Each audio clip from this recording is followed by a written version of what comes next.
Most men think they're rejected because they don't know the perfect thing to say. But here's the truth. In most conversations, people don't remember your opening line. They remember how you made them feel. The difference between an awkward conversation and a memorable one usually isn't confidence, intelligence, or charisma. It's attention. Imagine meeting someone you genuinely find attractive. You've already rehearsed what you're going to say. You've imagined the perfect introduction. You tell yourself to stay calm. Then she smiles. She looks at you, and suddenly your mind goes blank. Every sentence feels forced. Every pause feels too long. You start analyzing your voice, your posture, your eye contact, wondering whether you're making a good impression. Before long, the conversation feels awkward, not because you lack confidence, but because your attention has shifted away from the person in front of you and onto yourself. This is where most men go wrong. They believe great conversations are built on clever lines, perfect jokes, or memorized techniques. They're not. Real connection rarely begins with impressive words. It begins with genuine presence. The biggest mistake is treating conversation like a problem that needs solving. Many intelligent people approach social situations the same way they approach work. They search for the optimal response, analyze every detail, and constantly evaluate whether they're succeeding or failing. But conversation isn't mathematics. There is no perfect formula. The harder you try to control every moment, the less natural you become. Think of conversation like a dance. If you're constantly watching your own feet, you'll never truly connect with your partner. The same thing happens socially.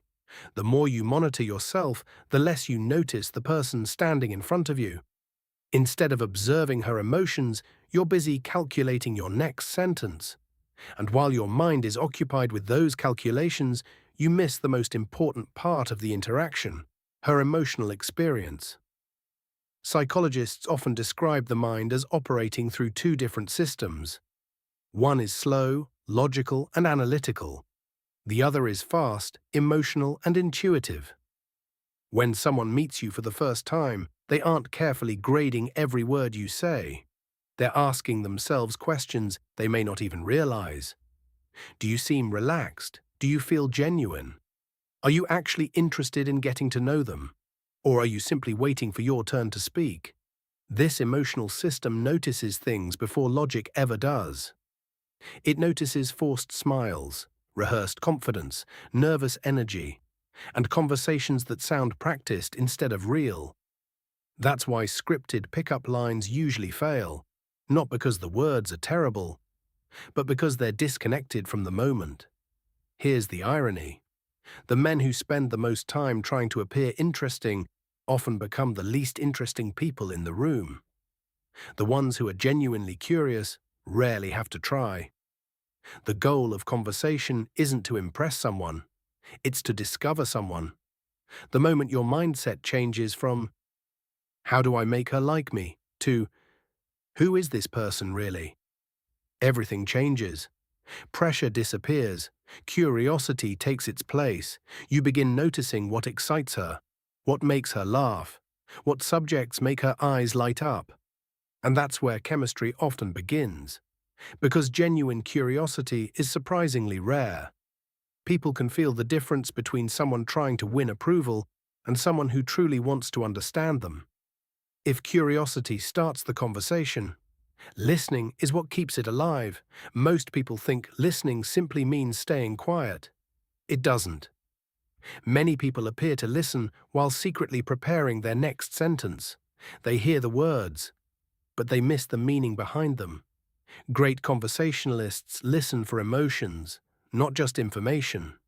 Imagine she says, "I've been so busy with work lately." Many people immediately offer solutions. "You should take a vacation." "Maybe you need a better schedule." Those responses sound logical, but emotionally they often miss the point. Sometimes people don't need advice, they need understanding. Instead of fixing the problem, acknowledge the feeling behind it. "That sounds exhausting." "It seems like you've had a lot on your plate." These simple observations communicate something powerful. I understand how you feel. Validation isn't the same as agreement. It's simply showing someone that their emotional experience makes sense. And people naturally trust those who make them feel understood. Research in psychology consistently shows that conversations feel more satisfying when people feel heard and understood, not when the other person appears the most impressive. Trust isn't built by having all the answers. It's built by creating emotional safety. That's why thoughtful questions are more powerful than impressive stories. Instead of asking, "Did you have a good weekend?" ask, "What was the highlight of your weekend?" Instead of, "Do you like traveling?" ask, "What's a place that completely changed your perspective?" Notice the difference. One invites a yes or no. The other invites a story. And stories create connection. When she shares something meaningful, resist the urge to immediately reply with, "That happened to me too." Even when your intention is to relate, you can accidentally shift the spotlight back onto yourself. Stay with her story, ask another question, explore another detail. People rarely meet someone who is genuinely fascinated by their world. Become that person. But there's another habit that quietly ruins conversations: the fear of silence. Most people rush to fill every pause because silence feels uncomfortable. Confident people don't.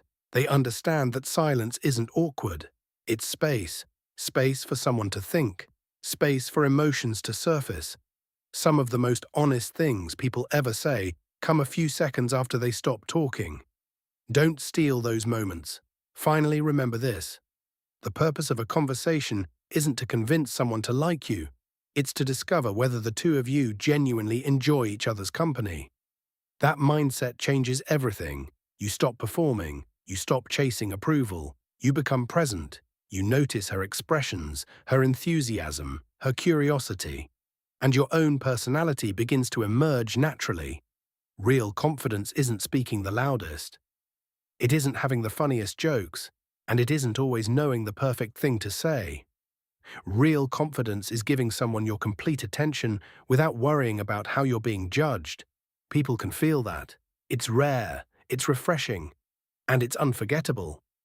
So the next time your mind goes blank, don't panic. Don't search for the perfect sentence. Look at the person in front of you.